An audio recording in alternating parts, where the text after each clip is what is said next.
Good morning and happy Tuesday. Hey, I just wanted to come on and do this daily word. I pray all is well with you. I wanted to talk today about complaining. I remember having this dream, and at the tail end of the dream, there were these people, they were chasing me. And I remember as I was running, I looked up to heaven and I said, Lord, are they ever satiated? And He says, no, they are not.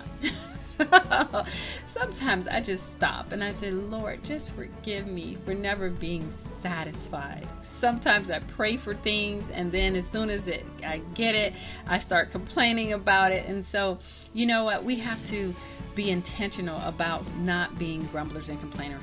I just wanted to look at certain scriptures. I just really did a search in my Bible app just on the word complain, and listen to this.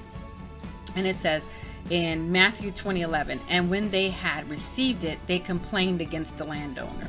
In Luke 5:30, and the scribes and the Pharisees complained against his disciples, saying, why do you eat and drink with tax collectors and sinners? And Luke 15:2, it says, and the Pharisees and scribes complained, saying, this man receives sinners and eats with them. In Luke 19:7, it says, but when they saw it, they all complained, saying, he has gone to be a guest with the man who was a sinner.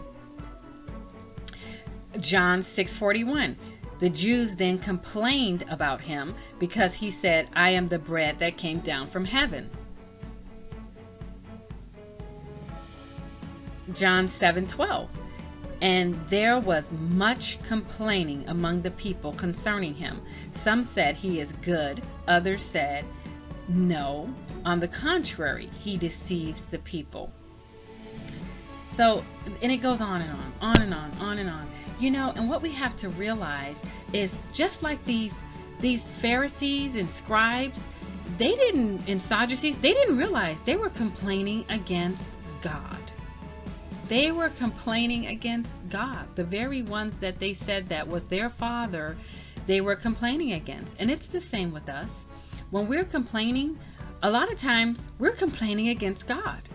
When we're not satisfied on the house he gave us, on the job he helped us to receive, on our family, we're complaining about our family, and it's the family that God gave us, it's the family God blessed us to have, and yet we're complaining against God. And so we have to be careful about murmuring and complaining. And you know what? That was what the sin was of the children of Israel when they were out in the wilderness. God had rescued them from slavery and from all the oppression that they were under. And as soon as they got out, it didn't matter that they saw miracle signs and wonders. They still were complaining and murmuring. And Moses would just fall on his face and said, you are complaining and murmuring against God. And it's always the case. We have to learn how to be thankful and grateful for the things that we have, the things that God has blessed us with. The one means to getting more is being grateful for what you already have. I remember my niece was going through a difficult time, and I was trying to help her, and I was really entreating the Lord about changing her situation. And I kept praying and I kept praying, and I kept feeling like I hit a brick wall. And I went to the Lord and I said, Lord, why won't you do this for her? And He spoke to me and He said, she'll just find something else to complain about. And I heard it very clearly. I can hear from the Lord, and I knew it was the Lord. And I went to her and I said, you know what? I said, I was praying for you, and the Lord told me that if He does this for you, you're just going to find something else to complain about. And you know what she said? She said, it's true. It's true. She said, I always feel like there's something that is wrong. There's something wrong. She says, I just always feel like there's something wrong. I always feel like I have to complain. And I said, well, why in the world would God take this away from you when you're just going to replace it with something else? And so I hope we get this revelation today, that the key to breakthrough is being grateful and satisfied and content with what you already have. with what you already have. Another gentleman I was talking to at work, and he was all stressed out, and he was saying, he hurt his back on the job, and now he can't work 2 or 3 jobs. And I was like, do you want to work 2 or 3 jobs? And he's like, no, but I used to be able to. But I'm like, but do you want to work 2 or 3 jobs? And he's like, well, no, not really. I'm like, well, thank God that you could work this one. You know what I mean? And then he said, well, this too and that too. And I said, what do you lack? Tell me one thing that you lack. Do you lack food? He's like, no. Do you lack clothing? No. Do you lack shelter? No. Do you lack something to drive to get to work? He goes, I know where you're going with this.